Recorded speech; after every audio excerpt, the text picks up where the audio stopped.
या तो आप बिहार छोड़ के भागना चाहते हैं या बिहार के लोगों को आवाज़ या सामंजस्य बैठाना आप नहीं चाहते हैं। तो मुख्यमंत्री जी विचार करें, अन्यथा लोकसभा का चुनाव सामने जो भी साधन सुविधा में कटौती हो।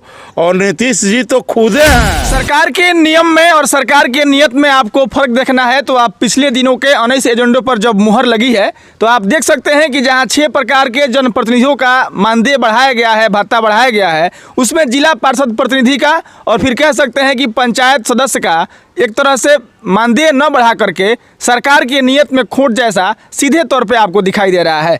ये तमाम लोग जहां जनप्रतिनिधियों के मानदेय को बढ़ने के बाद एक तरफ खुशी की लहर है, वहीं पर पंचायत समिति सदस्य और जिला पार्षद सदस्य का भत्ता नहीं बढ़ने को लेकर के कहीं कहीं नाराजगी भी देखी जा रही है। हमारे साथ ये तमाम लोग मौजूद हैं जिसमें जिला पार्षद प्रतिनिधि भी हैं, पंचायत समिति सदस्य भी हैं। हम इन लोगों से बात करेंगे कि आखिर जब त्रिस्तरीय पंचायती राज का चुनाव तीनों लोगों का एक साथ होता है और जब मानदेय बढ़ाने की बात होती है तो क्यों आप लोगों को छोड़ दिया जाता है? आखिर किस तरह का गलती आप सरकार के साथ किए हुए हैं कि सरकार आपको अनदेखा कर दे रही है? आपको बता दें कि गोपालगंज जिले के बरौली प्रखंड अंतर्गत क्षेत्र संख्या 25 की जिला पार्षद हैं हमारे साथ रुखसाना परवीन जी। हम इनसे बात करेंगे कि क्या कुछ कहेंगे ऐसी मतलब सरकार के ऐसे नियमों को लेकर। सबसे पहले मैं रुखसाना परवीन क्षेत्र संख्या 25 की जिला पार्षद हूँ और मैं श्री माननीय मुख्यमंत्री जी नीतीश कुमार जी से मैं रिक्वेस्ट करती हूँ कि वो हमारा भत्ता बढ़ाने की करे और उन्होंने हमें और बीडीसी जिला पार्षद और बीडीसी दोनों को उन्होंने अपने स्तर से छांट करके क्यों अलग किया वे खुद जानते हैं। बाकी हम बात करते हैं, हमारे साथ फैज अहमद जी हैं जो मतलब क्षेत्र संख्या 25 के जिला पार्षद प्रतिनिधि हैं। क्या कुछ कहेंगे सरकार के ऐसे नियमों को लेकर के? सबसे पहले मैं फैज़ अहमद आपके चैनल के तमाम दर्शकों को ये बताना चाहता हूँ कि बिहार के माननीय मुख्यमंत्री श्री नीतीश कुमार को एक समय था कि सारा बिहार के विकास पुरुष के नाम से जानता था और सर्व समाज को एक साथ लेकर चलने में भी उनकी एक पहचान थी। लेकिन आज जिस तरीके से उन्होंने सरपंच, उप सरपंच, वार्ड मुखिया, उप मुखिया ये 6 लोगों का भत्ता जो उन्होंने बढ़ाया है, उनकी कैबिनेट में यह निर्णय लिया गया है, इसके लिए तो मैं उनको मुबारकबाद देता हूँ, बधाई के पात्र हैं। कम से कम इतने लोगों की पीड़ा को, दुख को आपने समझा कि बढ़ना चाहिए। लेकिन त्रिस्तरीय पंचायती राज जब भी चुनाव होता है तो उसमें जिला परिषद, पंचायत समिति और पंचायत स्तर पर जितने भी मैंने नाम रखा सबका चुनाव होता है।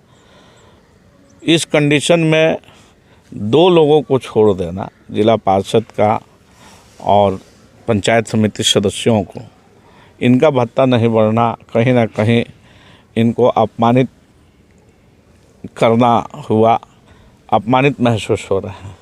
बीडीसी और जो है सो जिला परिषद को हमको समझ में नहीं आ रहा है कि माननीय मुख्यमंत्री जी ऐसा कैसे कर दिए। ये बहुत दुर्भाग्यपूर्ण बात है। आप पैसा की इसमें कोई बात नहीं है, इसमें सम्मान की बात है कि भाई हम लोग जब भी पंचायत में जाते हैं तो वहाँ की जनता कहती है कि क्या सर आप जो है सो वार्ड और उप मुखिया से भी छोटे पद पर हैं, कहा कि आपको 1000 दिया जाता है और उप मुखिया को 2500 दिया जाता है। तो इससे हम लोग अपने आप को बहुत अपमानित महसूस करते हैं। और रहा बात कि जितना एक मुखिया का चुनाव में जितना वोटर उस मुखिया का चुनाव करते हैं, सरपंच का चुनाव करते हैं, उतना ही वोटर पंचायत समिति का भी चुनाव करते हैं।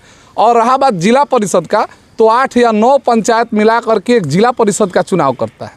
तो जिला परिषद का खर्च ऐसा ही बहुत ज़्यादा होता है। उस स्थिति में जिला परिषद को 2500 और पंचायत समिति को 1000 भाता देना, यह जो है सो सरासर माने किसी के सम्मान को ठेस पहुंचाने के बराबर है। इससे सारे पंचायत प्रतिनिधि अपने को बहुत माने हतोत्साहित महसूस कर रहे हैं। हम लोग अपने क्षेत्र में जा नहीं पा रहे हैं। और रहा बात कि अभी जो MLC का चुनाव हुआ विधान परिषद का, उसमें 3 इकाई जो है सो वोट दिया।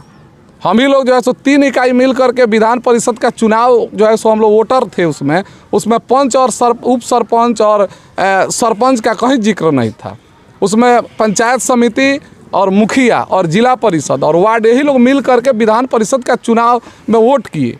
और दुर्भाग्य है कि हम ही लोगों को इससे वंचित कर दिया गया है।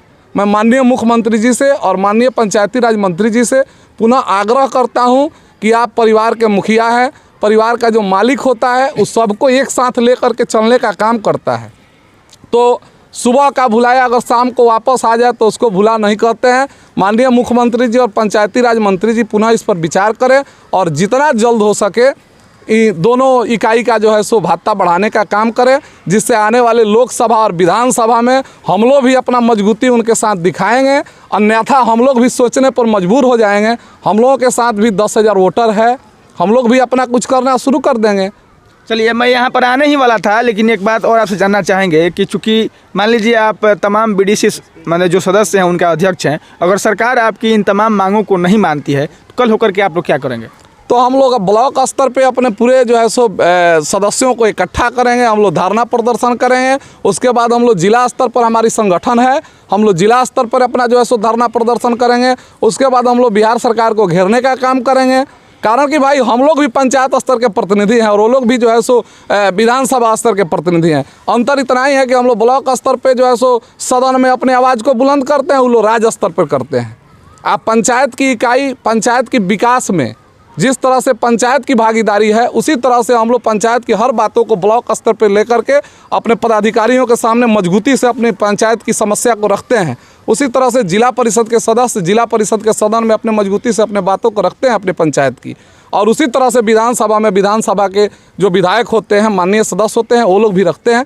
तो इस पर मुख्यमंत्री जी विचार करें, अन्यथा लोकसभा का चुनाव सामने है, इसका खमियाजा उनको भुगतना पड़ेगा। हम यही न कहेंगे, दूसरा क्या कहेंगे।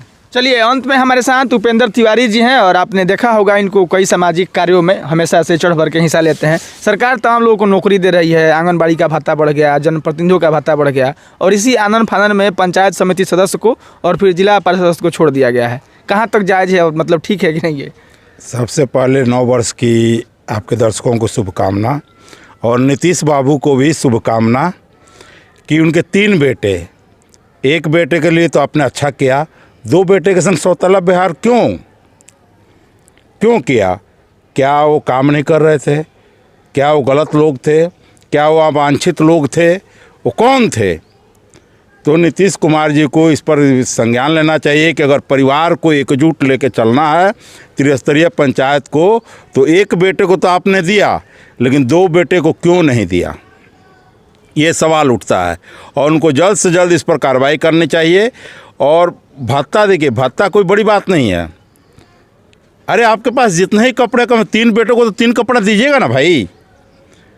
तो आपने एक पार्ट को दे दिया और 2 पार्ट को अधूरा रख दिया, तो कैसे तालमेल चलेगा? और दूसरी बात है कि जब यही कटौती करना है तो विधान परिषद को कटौती हो, क्योंकि 2 वोटर ये भी हैं, उनको भी साधन सुविधा में कटौती हो। और नीतीश जी तो खुदे हैं, वो इलेक्टेड पर्सन थोड़े हैं, वो तो सेलेक्टेड है। उनको तो विधान परिषद में बैठा के मुख्यमंत्री बना देगा। तो उनको तो विचार करना चाहिए कि जो जिन लोगों ने आपको पहुंचाया, उन्हीं लोगों को आपने गलत सज़ा देने का काम किया है। आखिर क्यों? और पंचायती राज की व्यवस्था को आपने नष्ट करने का काम किया है। या तो आप बिहार छोड़ के भागना चाहते हैं, या बिहार के लोगों को आवाज़ या सामंजस्य बैठाना आप नहीं चाहते हैं। आपके अंदर घमंड अहंकार भर चुका है।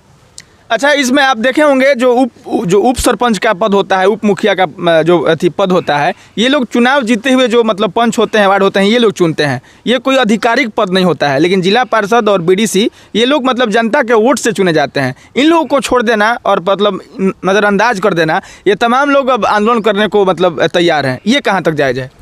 देखिए, हक मारा जाएगा तो आंदोलन तो संवैधानिक अधिकार है, और अपने हक के लिए लड़ना भी उचित है। क्योंकि अगर अपने हक के लिए लड़ाई नहीं लड़ी जाती तो समाजवादी आंदोलन नहीं हुआ रहता, देश से अंग्रेज नहीं भागे रहते। तो क्या ये सवाल नहीं उठता है कि नीतीश कुमार जी किस कैटेगरी में आते हैं? ये सवाल उठता है ना। और ठेठ भाषा में जान लीजिए कि बिहार में ये आपस में एक दूसरे को लड़ाने का काम कर रहे हैं। इनकी जो रणनीति है, आपस में त्रिस्तरीय पंचायत को एक दूसरे में लड़ा देना और ख़त्म करना। और मैं बोलूँगा जिनको मिला है उन प्रतिनिधियों से भी कि आप अपने 2 भाई को छोड़िए नहीं। इस आंदोलन में अगर ये आंदोलन करते हैं तो आप भी संग में रहकर और लड़ने का काम कीजिए, क्योंकि आज 2 भाई को मारा गया तो कल आपको भी मार दिया जाएगा। इस बात को आप संज्ञान में रखिए। बाकी आप देख सकते हैं जिला पार्षद सदस्य हैं, उसके बाद से पंचायत समिति सदस्य हैं। इन तमाम लोग का सीधे तौर पे कहना है कि अगर आप नीतीश कुमार त्रिस्तरीय पंचायती राज के तमाम जनप्रतिनिधियों का अगर भत्ता बढ़ाते हैं, मानदेय बढ़ाते हैं, उसमें पंचायत समिति सदस्य को छोड़ देना, जिला पार्षद सदस्य को छोड़ देना, ये कहीं से जायज़ नहीं है। और अगर मुख्यमंत्री साहब अगले 1-2 दिन में जल्द ही कोई इस पर ठोस निर्णय नहीं लेते हैं तो आने वाले समय में ये लोग आंदोलन करेंगे, प्रदर्शन करेंगे और फिर सरकार को झुकाने का प्रयास भी करेंगे। बाकी आप लोगों ने बातचीत में यह भी सुना होगा कि इस लोकसभा का चुनाव है सामने और उसमें मुख्यमंत्री साहब को इसका खमियाजा भुगतना पड़ेगा। बाकी आपसे भी गुजारिश है कि ये चीज़ें जो अभी बिहार सरकार में हुई है यह कहाँ तक सही है, आप भी अपना राय जरूर दीजिएगा। हम मिलेंगे किसी नए वीडियो में, तब तक के लिए धन्यवाद।